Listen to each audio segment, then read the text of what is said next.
आकाश की आराधना के चक्करों में मत पड़ो, आकाश की आराधना के चक्करों में मत पड़ो। संग्राम ये घनघोर है, कुछ मैं लड़ूं कुछ तुम लड़ो। अंधेरे से लड़ाई सबको मिलकर लड़नी पड़ेगी। जब पृथ्वी घूम रही है और हम गालियां सूरज को दे रहे हैं, कैसे काम चलेगा? वो अपनी जगह अनवरत है, अकृपण है, वो सब पर एक जैसा बरस रहा है, लेकिन घूमते हम ही और हमारा परिवार ही, और फिर हम गालियां देते हैं। और क्षमा कर देना, सत्ता में बैठ करके राजधानियों से प्रकाश की उम्मीद करना बचकानापन होगा, पागलपन होगा।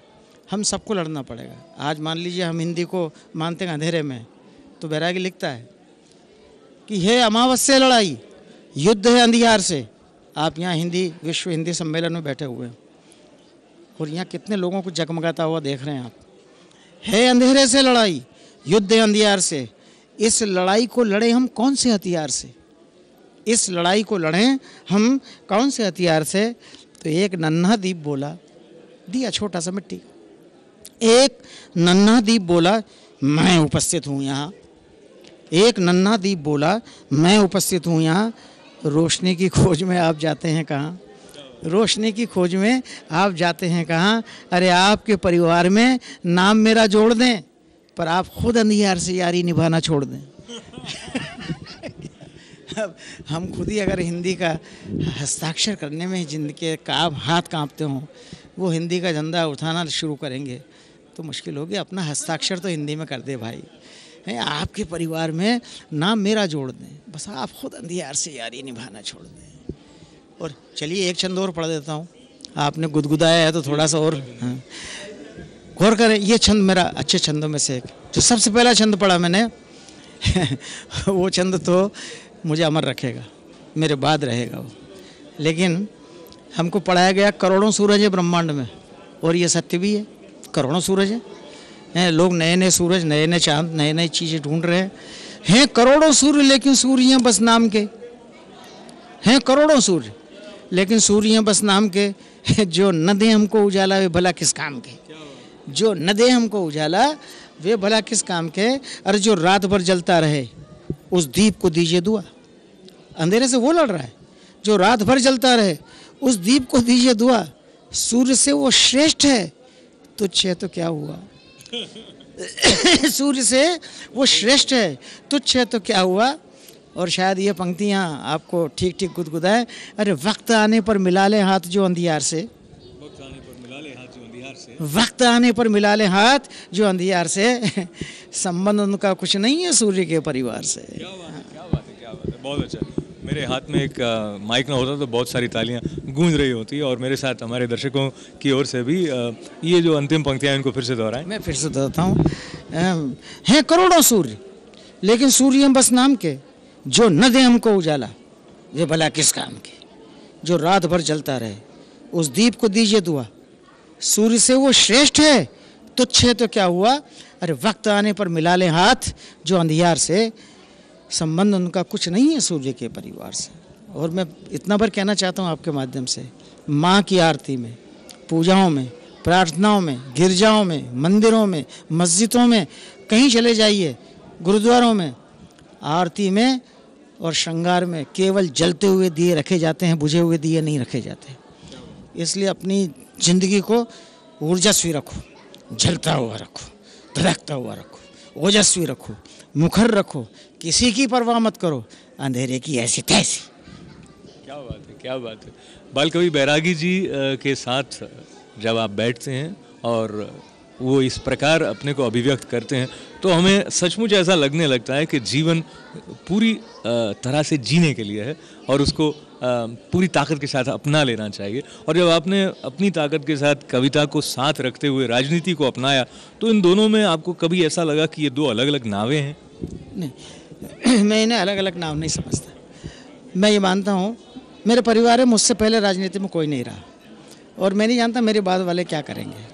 मैं इस बहस में पढ़ा भी नहीं, लेकिन जिसे आप राजनीति कहते हैं उस राजनीति में पीढ़ियाँ बदली, परिवेश बदला, महत्वाकांक्षाएं बदली, वातावरण बदला, बहुत कुछ बदला। तो हम यदि उन्हीं मूल्यगत नीति के आधार पर बात करेंगे तो हम राजनीति की बात आजकल कम करते हैं, हम सत्ता की बात पहले करते हैं। सत्ता और राजनीति में फ़र्क है, बहुत फ़र्क है। पहले तो हम परिभाषित कर लें कि हम बात किसकी कर रहे हैं। तो मुझे इसमें असुविधा इसलिए नहीं हुई कि जहाँ जहाँ जैसे मैं राज्यसभा में बैठा तो मुझसे पहले वहाँ पर बैठे हुए थे मैथिली शरण जी गुप्त, मुझसे पहले बैठे हुए थे वहाँ पर राष्ट्रकवि रामधारी सिंह दिनकर, मुझसे पहले बैठे हुए थे भगवती शरण जी वर्मा। अगर हम लोकसभा में चले जाएं तो वहाँ पर भी मुझसे पहले कई एक श्रेष्ठ साहित्यकार बैठे हुए थे। तो ऐसा नहीं है कि कलम वाले लोग वहाँ बैठे नहीं रहे हों, लेकिन उन्होंने सत्ता की तरफ मुग्ध नज़रों से नहीं देखा। सत्ता की तरफ जब भी उनकी नज़र पड़ी तो या तो भ्रुकुटी तान करके देखा या वीतराग नज़रों से देखा, इसलिए उन्हें कोई असुविधा नहीं हुई। तो मुझे कोई असुविधा उसमें इसलिए नहीं होती है कि मेरे पास में मेरे अपने, मैं उन्हें आदर्श कहूँ या पूज्य कहूँ, ऐसे व्यक्तित्व हैं। और जब हम किसी सत्ता को या राजनीति को हम कुछ देना चाहते हैं तो फिर हमको थोड़ा ज़्यादा ही धनी होना चाहिए। तो हमें धनी अगर कोई चीज़ रखती है तो वो सरस्वती रखती है, हमें धनी रखती है तो कलम रखती है, हमें अगर कोई चीज़ धनी रखती है तो हमारी लोक संस्कृति रखती है, हमारी सभ्यता और संस्कृति रखती है। और जिसे हम कहें कि भारतवर्ष के पास दो संपदाएं बहुत बड़ी हैं, वो रखती है। हमारे पास अहिंसा है, हमारे पास वसुधैव कुटुंबकम जैसा एक मंत्र, वेद मंत्र है। तो ये चीज़ें हमको अधिक मनुष्य बनाए रखती हैं।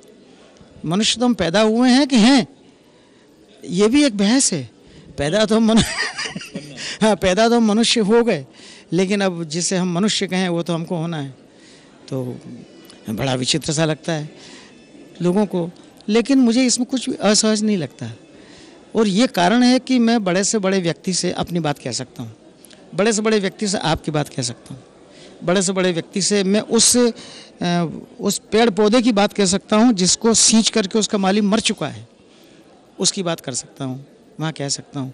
इसलिए मुझे असुविधा नहीं हुई। हाँ, मैं ललक करके देखूँ, ललचा के देखूँ, अभिसात से देखूँ और बड़े मोह के साथ देखूँ कि हाय मुझे ये भी मिल जाए, तब फिर राजनीति और सत्ता दोनों मुझे एक तरफ कर देगी। वरना मुझ जैसा गलियों का भिखारी 2 बार मिनिस्टर हो जाए, 2 बार संसद में बैठ जाए, कहाँ संभव था।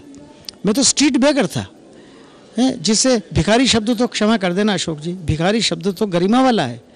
मैं तो उससे नीचे था, मंगता था, जिसको दुत्कार देते थे लोग। आज भी गए 55 वर्ष से खादी पहनता हूँ, लेकिन आज भी अपने अतीत को भूल नहीं जाऊँ इसलिए कपड़े मांग के पहनता हूँ।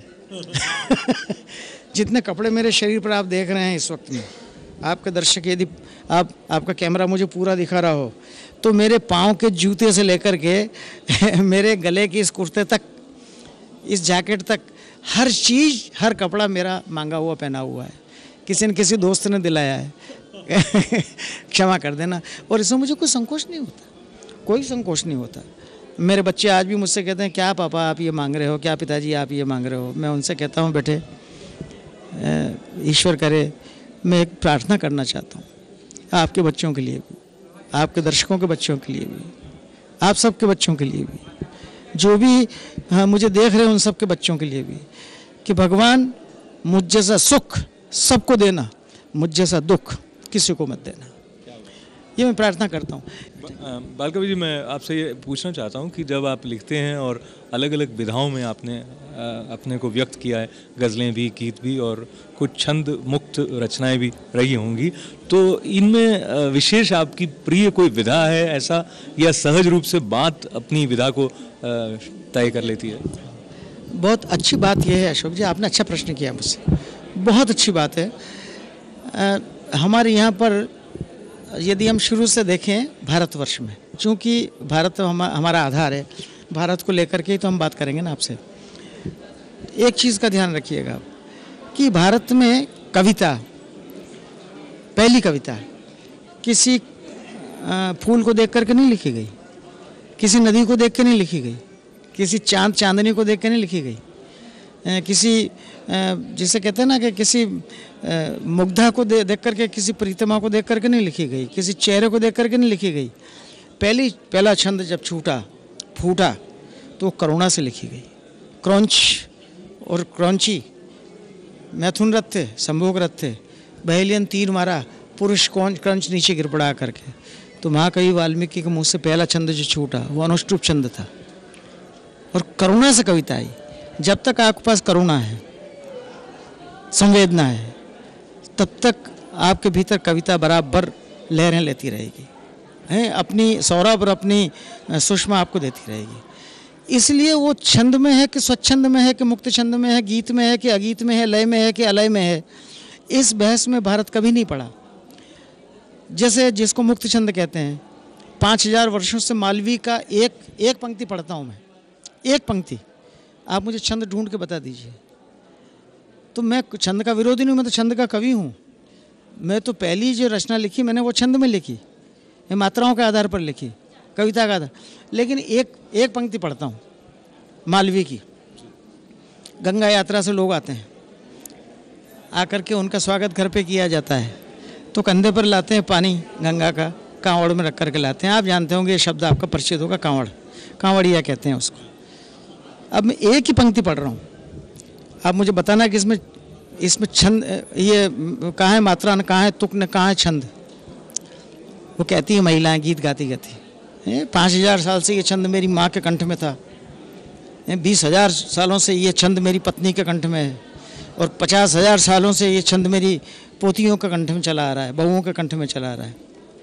वो कहती हैं, कांवड़ तो रख दो चौक मेरे वीर, मिल लो था का सोई परिवार नाना, कावड़िया रे वीर जल भर लाया रे सोरम घाट को।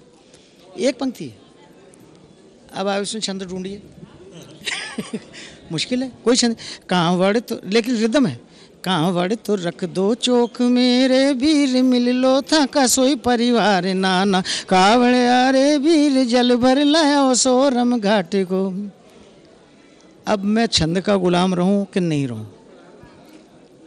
जब मुझसे कहा गया कि निराला ने छंद पहली बार तोड़ा, तो मैं महाकवि निराला के चरणों की धूल भी नहीं हूं। मैंने कहा कि नहीं, मेरी माँ ने उनसे पहले टूटा हुआ छंद गाया है। इसलिए निराला को समस्त प्रणाम करते हुए कह रहा हूँ कि छंद को तोड़ा है, लेकिन किसी ने लय को नहीं तोड़ा, रिदम को नहीं तोड़ा। और मैं कह सकता हूँ लय जीवन है, जीवन ही लय है। इसमें से लय चली जाएगी तो प्रलय हो जाएगा, इसमें लय रखो। इसलिए मैंने छंद और मुक्त छंद दोनों में प्रयत्न किए और उसका मुझे लाभ मिला है। जैसे अनुकूल श्रोता होते हैं, उस अनुकूल कभी कभी तो हमको वातावरण मिल जाता है, लेकिन आज हिंदी की वाचिक परंपरा में बहुत ज़बरदस्त संघर्ष है कि वातावरण अनुकूल बनाना पड़ता है।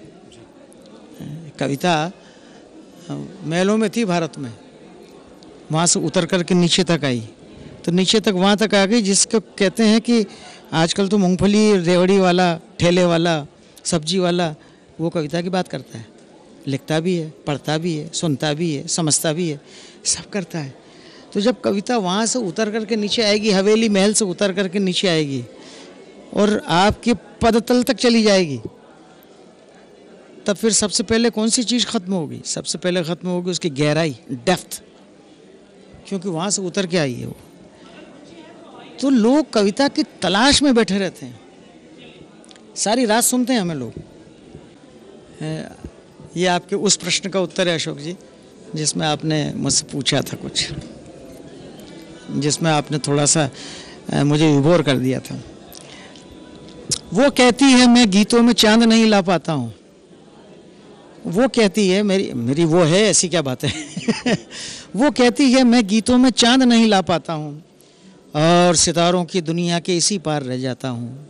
क्या समझाऊँ उस पगली को, क्या समझाऊँ उस पगली को जिसको ये भी पता नहीं कि मैं जिस धरती पर बाहर बना हूँ गीत उसी के गाता हूँ। क्या बात है, क्या बात है, क्या बात है। बहुत वो कहती है मैं गीतों में चांद नहीं ला पाता हूँ और सितारों की दुनिया के इसी पार रह जाता हूँ। क्या समझाऊँ उस पगली को जिसको ये भी पता नहीं कि मैं जिस धरती पर बाहर बना हूँ गीत उसी के गाता हूँ। और वो छंद पढ़ रहा हूँ कि आज मैंने सूर्य से बस ज़रा सा यूँ कहा कि आपके साम्राज्य में इतना अंधेरा क्यों रहा, आपके साम्राज्य में इतना अंधेरा क्यों रहा। तो तमतमाकर वो दहाड़ा, मैं अकेला क्या करूं, तुम निकम्मों के लिए मैं ही भला कब तक मरूं। सूरज कहता है आकाश की आराधना के चक्करों में मत पड़ो, आकाश की आराधना के चक्करों में मत पड़ो। संग्राम ये घनघोर है, कुछ मैं लड़ूं कुछ तुम लड़ो। सब मिलजुल के लड़ो, तब जाकर के विजय होगी। सब मिलजुल कर लड़ें तब जाकर विजय होगी। और लड़ना किसके लिए, इसकी दृष्टि भी हमें देने वाले बाल कवि बैरागी जी इसी तरह अपनी सृजनशीलता को बनाए रखें, इसी तरह मुखर और प्रखर रहें। आपका हमारे साथ बातचीत के लिए इतने प्रेम के साथ समय निकालने के लिए बहुत बहुत धन्यवाद। नमस्कार। मैं आपका और आपके दर्शकों का और आपके इस न्यूज़ चैनल का बहुत बहुत आभारी हूँ, सेवा का बहुत आभारी हूँ। धन्यवाद, मेरा प्रणाम और शुभकामनाएं स्वीकार करें।